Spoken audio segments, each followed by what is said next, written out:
2014년 마지막 주일이네요. 축복합니다.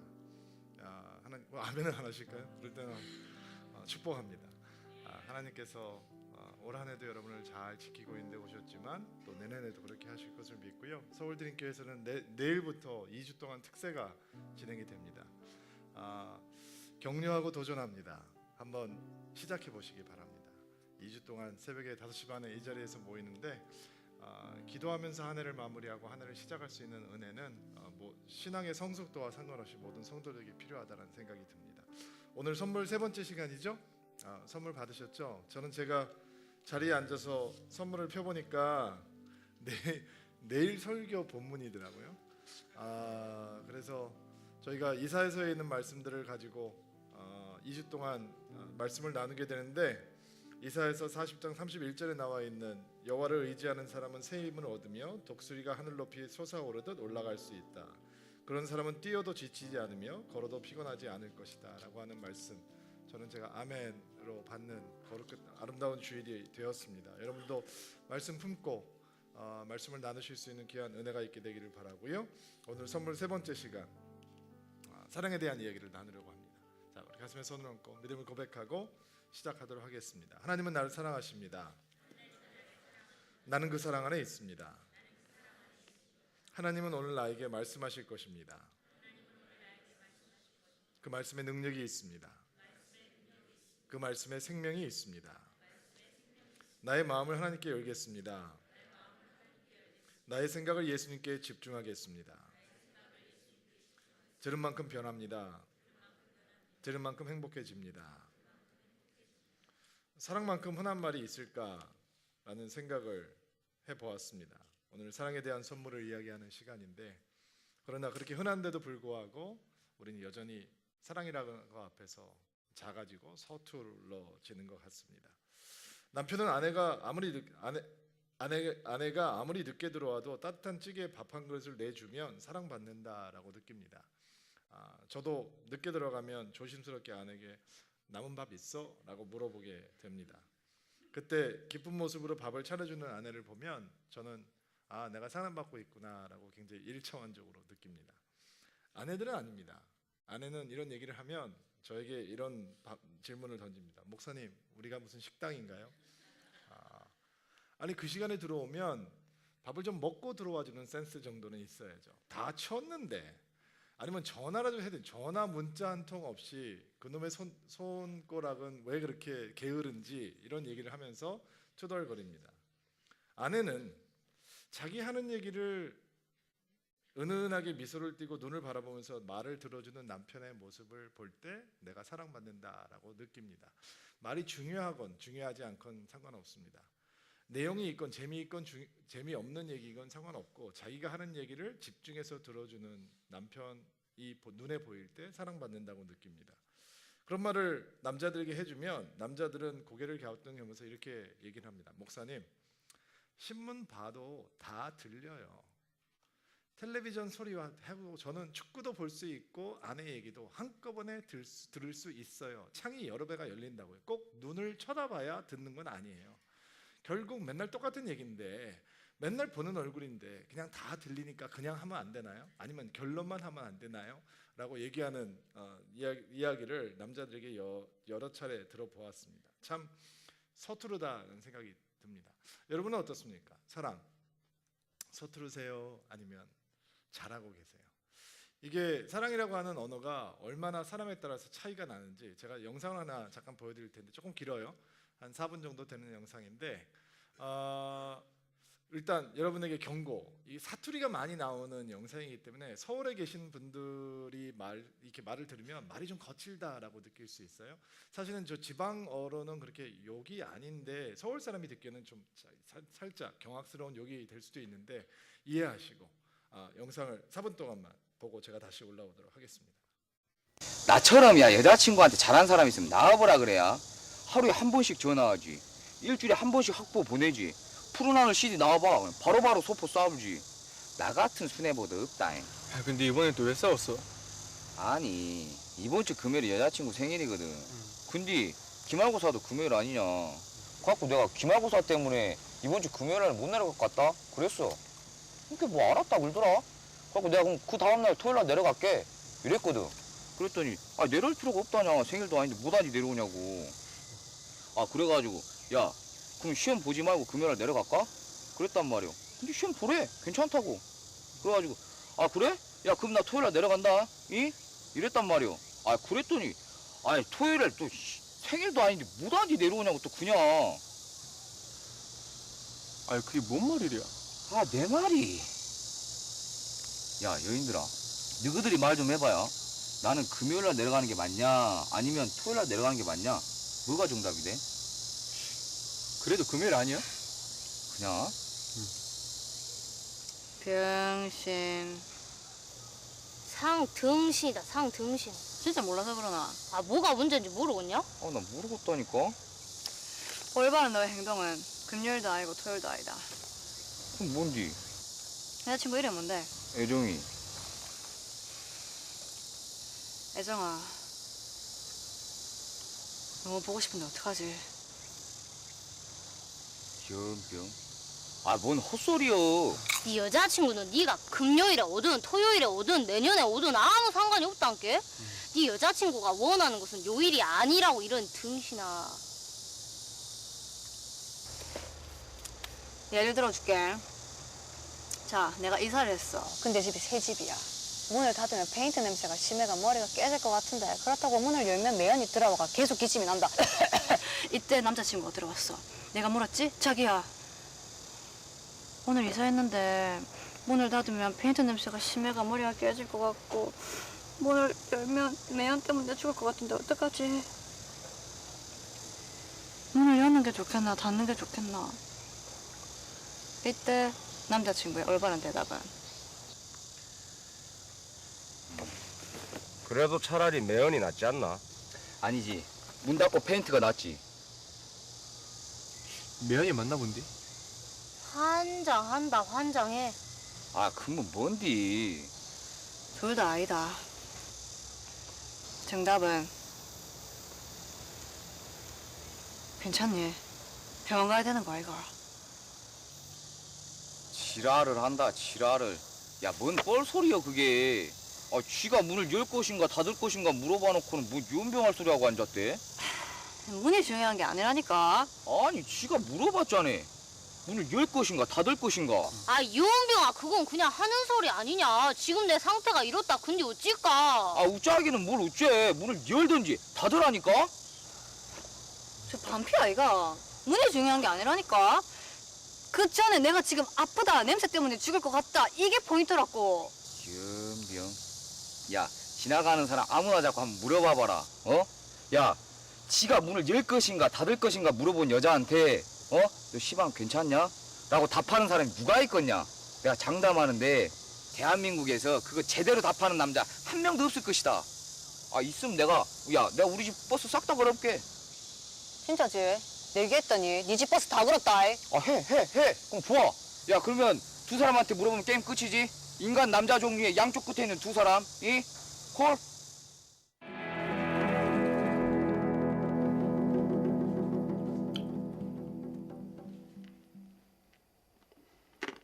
문을 열어야지. 그렇지. 역시 쓰레기입니다. 다 그렇게 말한다니까.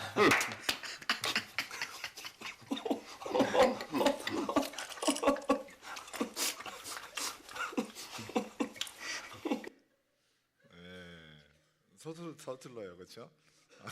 닫아야 될까 안 닫아야 될까요? 저도 돌아보니까 서투른 것 같아요. 여러분 우리가 왜 사랑에 서투른지 아세요?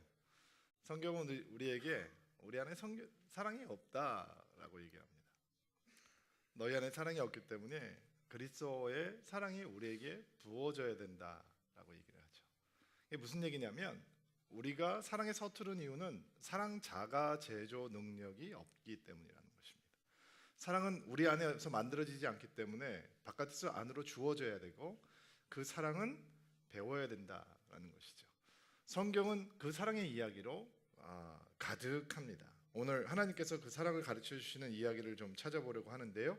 성경은 오늘 몇 군데 좀 찾아볼 텐데 오늘은 개역 개정판 성경으로 쭉 갈 거니까요. 자막을 통해서 여러분들이 읽어주시면 되겠습니다. 호세아서 1장 2절 말씀 같이 한번 읽어주시겠어요? 시작. 호세아서 1장 2절 말씀 나오나요? 제가 읽을게요. 여호와께서 처음 호세아에게 말씀하실 때 여호와께서 호세아에게 이르시되 너는 가서 음란한 여자를 맞이하여 음란한 자식을 낳으라. 이 나라가 여호와를 떠나 크게 음란함이니라 하시니. 오늘 이 사랑을 가르쳐주는 하나님의 레슨은 호세의 이야기로 좀 나눠보려고 합니다. 유다 왕국 이스라엘 왕국이 북왕국 이스라엘이 멸망하기 전에 활동했던 선지자였는데요. 그가 활동하던 시기에 나라가 망했으니까 그 나라의 영적 타락 정도는 여러분께서 쉽게 짐작할 수 있으리라고 믿습니다. 호세아 1장 말씀은 말도 안 되는 하나님의 요구로 시작을 합니다. 선지자에게 음란한 여인, 부정한 여인, 몸을 파는 창녀와 결혼을 해서 가정을 꾸며라라고 하는 말씀입니다. 그리고 호세아는 하나님의 말씀에 순종해서 음란한 여인이었던 고멜을 맞아서 결혼을 하게 됩니다. 그리고 계속 임신을 해서 아이를 낳습니다. 근데 아이를 낳는데 이름이 굉장히 흥미롭습니다. 이름의 뜻이 어떤 이름이냐면 하나님께서 흩어져 버리신다라고 하는 이스라엘, 또 불쌍히 여기지 않는다, no mercy라고 하는 로루하마. 그다음에 세 번째 아이가 태어났을 때는 내 백성이 아니다, 내 자식이 아니다라고 하는 로암미라고 하는 이름으로 짓도록 하나님께서 말씀을 하셨습니다. 고멜과 호세아의 이 로맨스에는 이해할 수 없는 장면들이 등장을 합니다. 첫째, 호세아 같은 거룩한 사람과 고멜이라고 하는 음란한 여인은 로맨스를 함께 할 수 없는 사이였습니다. 근데 하나님의 정권적인 의대로 두 사람이 결혼을 하고 관계를 시작을 하죠. 그리고 부부가 되었습니다. 근데 고멜의 음란한 이 옛 습성이 계속 고개를 쳐들게 되고 결국 다른 사람과 남편이 있는데도 불구하고 다른 사람과 바람이 나서 도망가게 됩니다. 근데 성경을 보면 그 도망가는 장면을 어떻게 표현을 하고 있냐면 고멜이 그 애인들을 향해서 이렇게 고백을 하는 장면들이 나옵니다. 그들이 나에게 먹을 것을 주었습니다. 마실 물을 주었습니다. 털 옷과 모시옷을 주었고 포도주와 기름도 가져다 주었습니다. 와인, 향수, 온갖 명품 옷을 갖다 주면서 이 여인의 마음을 유혹하고 따라서 도망갔다라는 얘기죠. 그리고 얘기가 거기서 끝나는 것이 아니라 호세아는 상상을 해보세요. 선지자가 이런 가정을 가졌으니 얼마나 웃음거리가 됐겠어요. 그러나 이야기는 거기서부터 시작이 됩니다. 하나님께서 사랑에 익숙하지 않은 사람들에게 사랑을 가르쳐주는 레슨으로 호세아와 그의 아내를 선택해서 어떤 레슨을 보여주시냐면 3장으로 한번 돌아가 볼게요. 3장 1절부터 3절인데요. 자, 1절 말씀 한번 읽어주세요. 시작.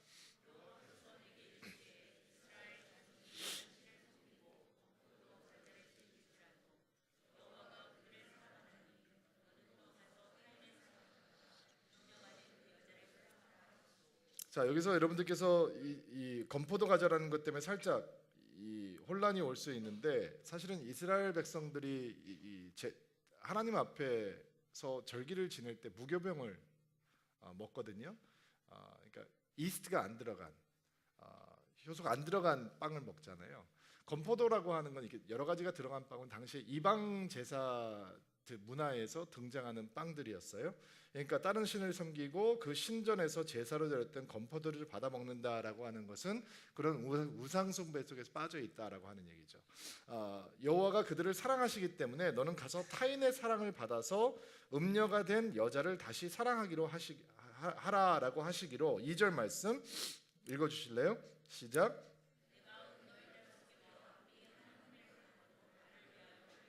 나를 위하여 그를 샀다라고 얘기하죠. 은 15을 가지고 가서 여인을 다시 사왔다는 거예요. 장면이 상상이 돼서요. 이 여자가 호세와 결혼을 했는데도 불구하고 음란함으로 계속 호세아의 아이가 아닌 다른 사람의 애를 출생을 해요. 그것도 모자라서 남편을 버리고 도망가요. 왜요? 포도주를 사주고 기름을 사주고 모시옷과 털옷을 가서 안겼더니 마음을 빼앗기고 도망을 갔단 말이죠. 근데 도망가서 얼마 되지 않아서 그 고멜의 신세는 어떻게 전락하냐면 은 15양을 주고 다시 사와야 되는 지경까지 된 거예요. 이 고멜이라고 하는 여인은 다시 노예 시장에 나와서 또 다른 창녀처럼 팔려가고 있었어요. 그리고 하나님께서는 호세아에게 그 노예 시장에 가서 여인을 그 돈을 주고 다시 사와라라고 말씀을 하시는 거죠. 3절 말씀, 그에게 이르기를 너는 많은 날 동안 나와 함께 지내고 음행하지 말며 다른 남자를 따르지 말라. 나도 너에게 그리하리라. 도망간 아내 창기를 다시 돈을 주고 사와서 용서하고 아내를 맞아서 살라라고 하는 것이 또 다른 하나님의 명령이었어요. 처음에는 음란한 여인과 결혼을 하라라고 얘기했고, 도망간 아내는 다시 돈을 주고 사와서 다시 가정을 꾸며라, 아내가 되게 하라라고 말씀하고 있는 것이죠. 어이가 없죠. 너무너무 말도 안 되는 사건이죠. 구약 어디에도 이런 말도 안 되는 사건들은 없을 만큼 호세아에게는 상상도 할 수 없는 치욕적인 일이 벌어진 것입니다. 그런데 바로 이 현장에서 서투르게 사랑하던 호세아가 사랑을 제대로 배우게 된 것입니다. 고멜은 사랑받을 자격이 없는 이스라엘의 영적인 상태를 보여주는 여인입니다. 사람들이 하나님에 대해서 참 많이 오해를 합니다. 물론 목회자들과 교회가 잘못한 것도 있겠지만 하나님에 대해서 근본적으로 오해가 많습니다. 하나님께서 뭔가 빼앗으려고 사람들에게 달려든다라고 하는 생각은 정말 하나님에 대해서 사람들이 가지고 있는 오해 같습니다. 그러나 노예 시장에 나와 있는 고멜을 다시 돈을 주고 사서 집으로 데려오는 호사의 모습 속에서 우리는 하나님의 사랑의 모습을 보게 되는 것입니다. 성경에 보면 구속이라는 말이 나옵니다. 여러분 한자 배우신 세대신가요? 한자를 전혀 모르는 세대들도 있더라고요. 요즘 유치원 다니는 애들이 대학생들보다 한자를 많이 아는 것 때문에 깜짝 놀랐어요. 아마 중국에 대한 연연해 때문에 한자를 많이 배우는 것 같아요. 고등학교 아이한테 너 구속함이 뭔지 아니? 라고 했더니 알죠. 그거 감옥 가는 게 구속이잖아요 라고 얘기를 하더라고요. 저는 농담하는 줄 알았어요. 그게 아니었어요. 또 다른 애에게 물어보니까 목사님 구속 알죠? 속박하는 게 구속이잖아요. 그래서 나 구속하지 마! 라고 얘기하는 것처럼 구속이라는 말이 전혀 다른 말로 등장을 하는데요.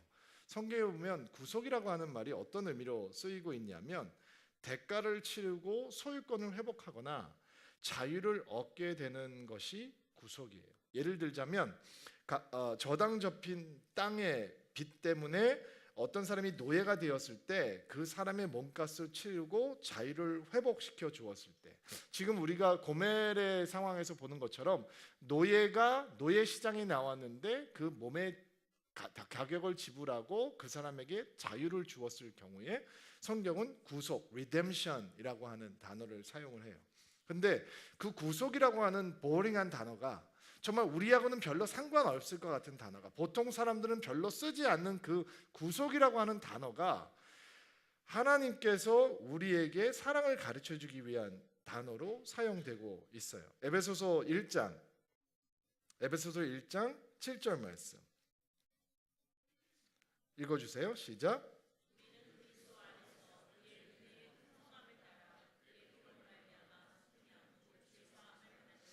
그의 피로 말미암아, 예수 그리스도의 피로 말미암아서 우리가 구속, 곧 죄사함을 받았다는 거예요. 골로새서 1장 14절 말씀에는 그 아들 안에서 우리가 구속, 그 죄사함을 얻었도다라고 얘기하죠. 자 보세요. 고멜이 노예 시장 가운데 서 있어요. 근데 호세아가 자기의 돈을 주고 가서 여인을 되사와요.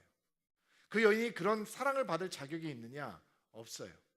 로마서 3장 말씀에는 여러분과 저의 영적인 상태에 대해서 뭐라고 설명을 하고 있냐면 3장 23절 말씀에 모든 사람이 죄를 범하였음에 하나님의 영광에 이르지 못하였다라고 얘기를 하죠. 여러분 노예 시장에 서 있는 고멜의 모습과 죄를 범해서 하나님의 영광에 이르지 못하는 우리의 모습은 같은 모습이에요. 그리고 구속이라고 하는 하나님의 은혜는 마치 은 15냥을 주고 호세아가 그 아내를 다시 되사오듯이 하나님의 아들 예수 그리스도께서 피 흘려 주심으로, 우리를 대신해서 죽어 주심으로 우리가 죄값을 받지 않고 다시 하나님의 의에 이르게 되었다라는 것이죠. 예수 그리스도께서 우리가 갚아야 될 빚을 대신 갚았다라는 거예요. 그게 속죄함이고 구속이에요. 돈으로 그 값을 치르는 것이 아니라 예수 그리스도께서, 하나님의 아들께서 죽음으로 그 값을 치르셨다라는 것이죠. 그것이 하나님께서 주시는 우리에게 주시는 최고의 선물, 사랑이라고 하는 선물의 앞면이에요. 그러나 뒷면도 있어요. 흔히 교회 신앙, 믿음이라고 하는 것을 얘기할 때 그 앞면만 강조하고 뒷면을 무시하는 경우가 있어요. 여러분, 성탄의 신비 가운데 하나는 하나님께서 하늘의 천군의 천사, 천군 천사들의 호의를 받으면서 멋진 왕자의 옷을 입고 이 땅에 임한 사건이 아니라는 거죠. 성탄의 신비는 여인의 태중에 예수님께서 10개월 동안 자라셨다는 거예요. 그리고 하늘의 보좌에 앉으셨던 분이 말구유로 오셨다는 거예요. 그리고 그 말구유에 임한 어린아이가 어른으로 자라셨다는 거예요. 그게 성탄의 신비예요. 예수께서 여러분에게 그렇게 생명으로 오세요. 그리고 생명은 자라가는 거죠. 예수님께서 구속이라고 하는 사랑을 앞면을 보여주세요. 그게 끝이 아니에요. 그것은 시작이에요. 예수께서 우리 안에 오셔서 예수께서 우리 안에서 자라실 수 있도록 하나님의 신비로운 생명의 역사가 시작되는 것이죠. 어떤 사람은 구속, 구원이라고 하는 것을 믿음의 결국이라고 생각해요. 물론 믿음의 결국은 우리의 영혼의 구원이에요. 그러나 천국과 이 땅을 이어주는 믿음의 역사는 천국에서만 이루어지는 것이 아니라 이 땅에서도 유효해야 한다라고 하는 것입니다. 언젠가 얼마 전에 이런 사건이 있었어요. 본인을 파워블로거라고 거짓말을 하면서 엄청나게 많은 돈을 사기치고 다닌 분이 잡히셨어요. 근데 사람들이 잘 모르는 뒷얘기는 이렇게 명품을 싸게 사준다 하면서 사기를 친 여인이 교회를 굉장히 열심히 다니고 하나님 얘기를 많이 하는 사람이었다는 거예요.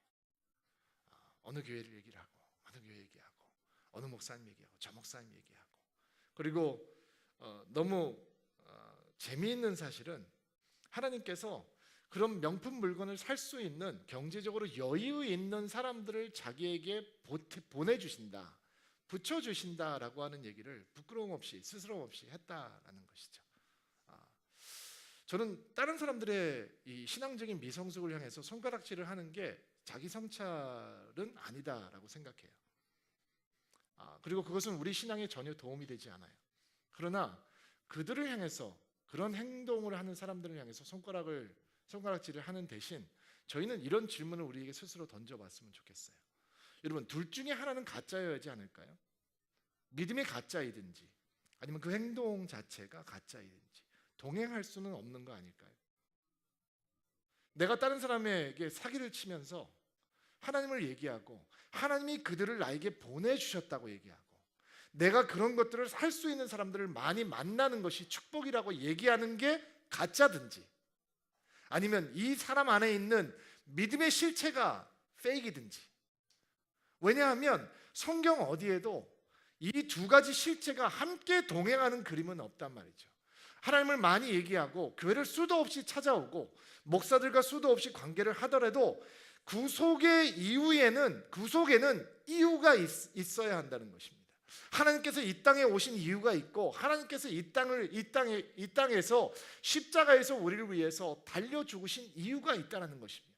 단순히 우리에게 생명보험 하나를 더 추가해 주기 위해서 그런 것이 아니라 구속의 사건의 시작은 우리의 삶 속에 구원이 아닌 또 다른 사건을 시작하는 놀라운 하나님의 은혜라는 것입니다. 그렇다면 그 또 다른 구원의 뒷면에는 어떤 하나님의 이유가 있는 것일까요?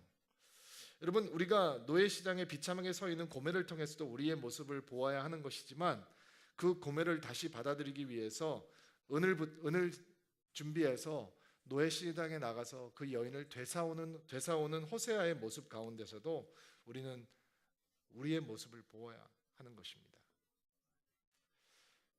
구속의 이유는, 구원의 이유는 우리가 그렇게 대가를 지불하고 사람들을 구해오는 하나님의 도구가 될 수 있다라는 것이죠. 그것이 구속의 뒷면입니다. 요한일서 4장 7절부터 8절 말씀에 이런 말씀이 있습니다. 사랑하는 자들아, 우리가 서로 사랑하자. 사랑은 하나님께 속한 것이니 사랑하는 자마다 하나님께로 나서 하나님을 알고 사랑하지 아니하는 자는 하나님을 알지 못하나니 이는 하나님은 사랑이시라. 사랑하는 자들아, 하나님이 이같이 우리를 사랑하셨은즉 우리가 서로 사랑하는 것이 마땅하니라. 얼마나 많이 들어보았던 말씀입니까? Love each other. 서로 사랑하라. 이 얘기 기독교에 한 발이라도 들여놓던 경험이 있는 사람이라면 수도 없이 들었던 이야기입니다. 근데 그것이 구원의 뒷면이고 사람들이 무시하는 뒷면이 되기도 합니다.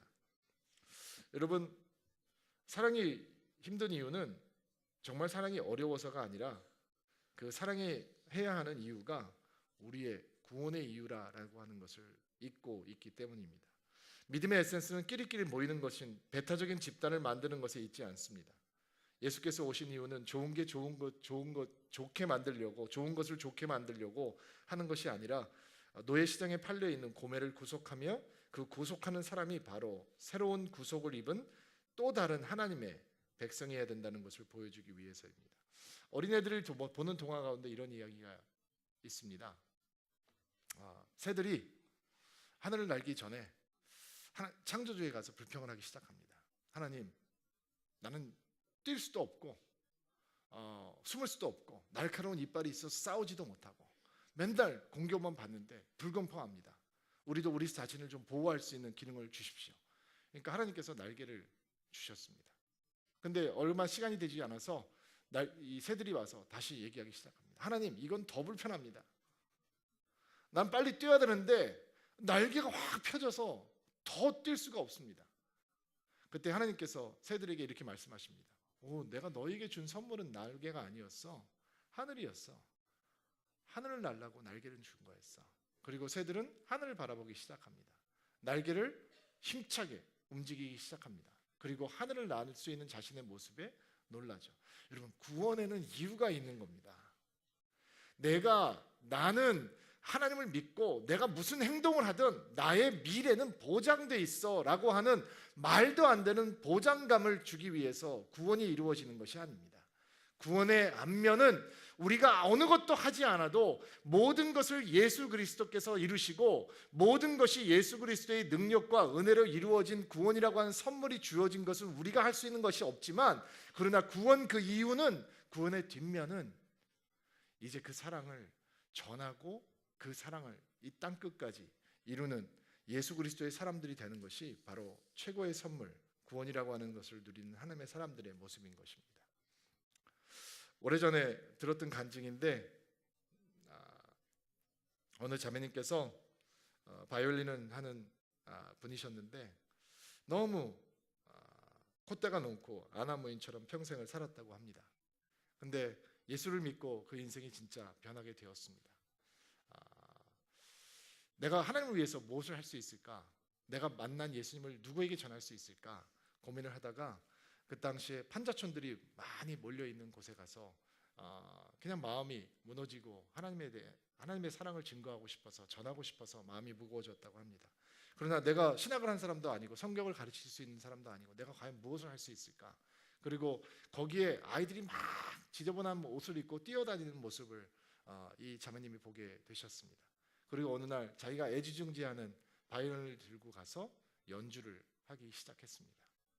막 소리 지르고 사람들이 싸우고 거칠게 얘기하고, 그리고 아이들이 막 뛰어노는데 조용히 이 자매님이 가서 바이올린을 연주하기 시작합니다. 여러분, 혹시 미션이라고 하는 영화 가운데 아마존의 정글에 들어가서 양키를 연주하는 신부님의 모습을 기억하는지 모릅니다. 거기에 있던 그 아마존 정글의 주민들이 도대체 뭘 하는 건가 궁금해서 하나 둘씩 나오기 시작하죠. 이 자매님이 그렇게 오랫동안 연습했던 수많은 곡들을 연주하는데 사람들이 한 명, 두 명 모여들기 시작합니다. 어떤 사람은 시끄럽다고 악다구니를 쓰는 사람도 있었다고 합니다. 근데 아이들이 모여듭니다. 근데 매주 찾아갑니다. 매주 찾아가서 연주하고 매주 찾아가서 아이들과 친해지고, 그리고 아이들에게 이런 얘기를 하기 시작하는 거죠. 너희도 한번 배워볼래? 너희도 한번 배워볼래? 그리고 그 얘기를 하는 우리 자매님의 이 얼굴 눈가에 잔잔한 이슬이 맺히는 것을 보았습니다. 자매님, 얼마 동안 그 일을 하셨어요? 10년이 넘게 매주 그곳을 찾으면서 일을 하셨다고 합니다. 그 쪽방촌 판자촌은 없어졌습니다. 재개발이 되었습니다. 그러나 그분이 만져주었던 아이들은 여전히 그분들을 찾아온다고 합니다. 아직도 음악을 하는 친구들이 있답니다. 그리고 본인은 아직 한 번도 스몰 그룹을 인도하거나 성경 공부를 인도하거나 어떤 간증을 통해서 사람들에게 많은 은혜를 나눈 적은 없지만 그가 나눌 수 있는 간증은 그가 구원을 얻은 다음에 구속을 받은 다음에 속죄함을 받은 다음에 하나님의 사람이 된 다음에 그가 알 수 있는 하나의 방법으로 하나님의 사랑을 나누었다라는 것이죠. 2014년 하나님께서 여러분에게 수도 없는 많은 은혜를 허락해 주셨습니다. 여러분은 사랑을 받아도 너무 많이 받았습니다.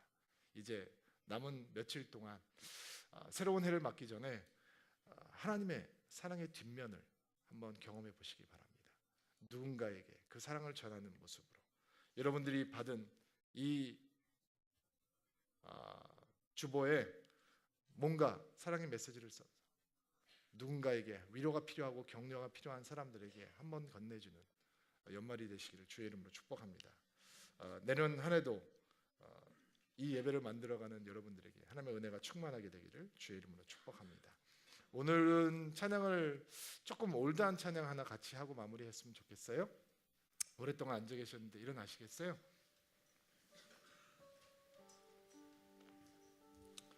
하나님의 사랑에 대한 찬양을 좀 했으면 좋겠는데 옛날 찬송가에 그 크신 하나님의 사랑이라고 하는 찬양이 있어요.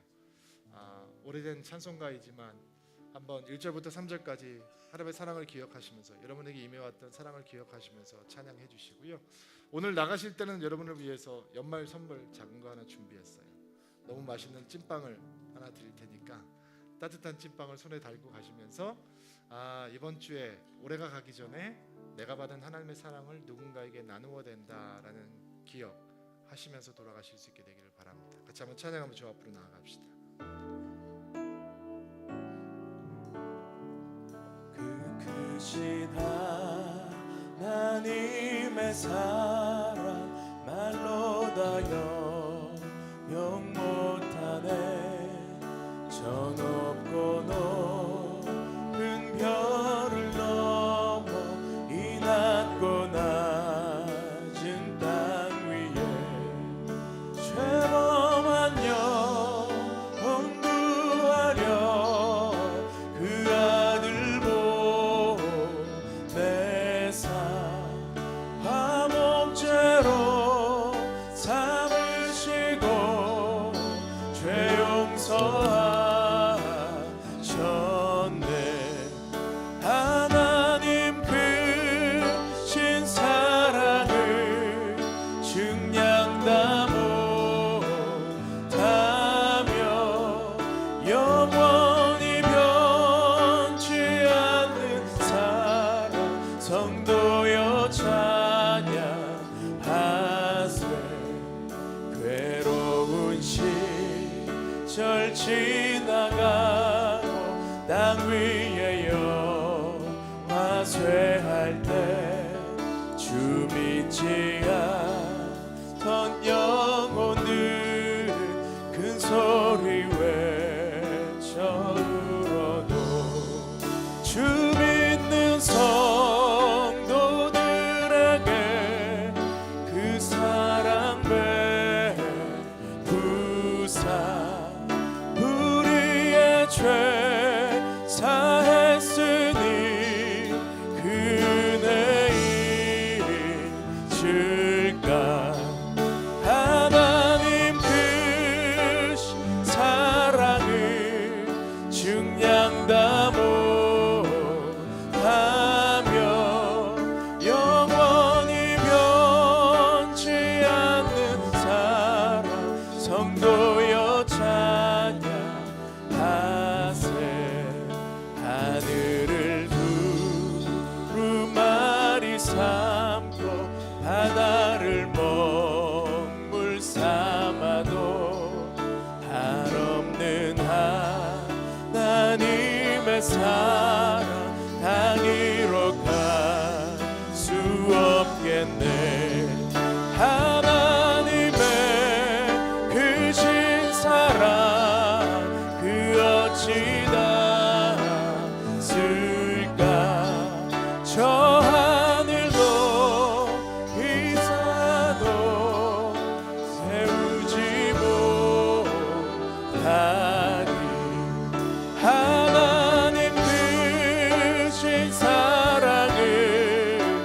측량 다 못하며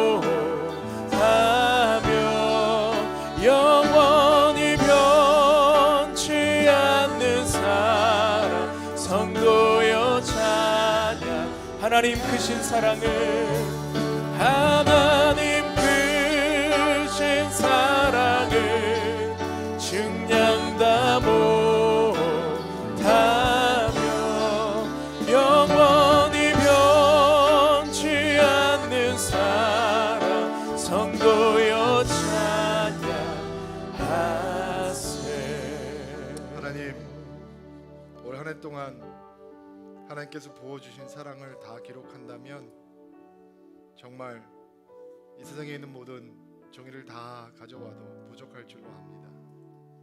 하나님의 사랑이 끝이 없고 하나님의 사랑의 넓이가 우리의 이해와 우리의 지혜를 다 뛰어넘습니다. 올해 한 해를 이렇게 아름답게 마무리할 수 있게 은혜를 주시니 감사하고, 하나님 주 앞에 예배를 드리는 드리민들 가운데 다시 한번 하나님의 사랑이 충만하게 임해오는 저녁이 되게 도와주옵소서. 하나님, 하나님께서 우리에게 주신 사랑을 내 안에 머무르게 하는 것이 아니라 누군가에게 전해줄 수 있는 한 주가 될 수 있도록 도와주십시오. 작은 행동으로, 작은 말로, 작은 문자로, 작은 메시지로, 작은 노트로 주의 사랑을 증거할 때 거기서 생명이 시작되게 하시고 복음이 전해지게 하시고 예수 그리스도의 생명력으로 충만해지게 도와주옵소서. 하나님, 한 해를 살면서 힘들고 어려운 일들도 많이 있었습니다. 그래도 주께서 함께 하셨습니다. 주의 사랑은 선하시며 주의 은혜는 뜨겁습니다. 다시 한번 주님을 찬양하오니 우리가 주의 손을 붙들고 날마다 동행하는 은혜가 멈추지 않게 도와주옵소서. 이제는 우리 주 예수 그리스도의 은혜와 하나님 아버지의 놀라우신 사랑과 성령의 교통하심이 2014년 마지막 주일을 주님 앞에 드리며 예배하는 하나님의 사람들 위해, 그들 가정 위에, 그들 부르심의 자리 위에 이제로부터 영원토록 함께 하시기를 간절히 축원하옵나이다. 아멘. 예배를 마쳤습니다. 평안히 돌아가시고요. 내일 새벽기도 때 함께 만나도록 하겠습니다.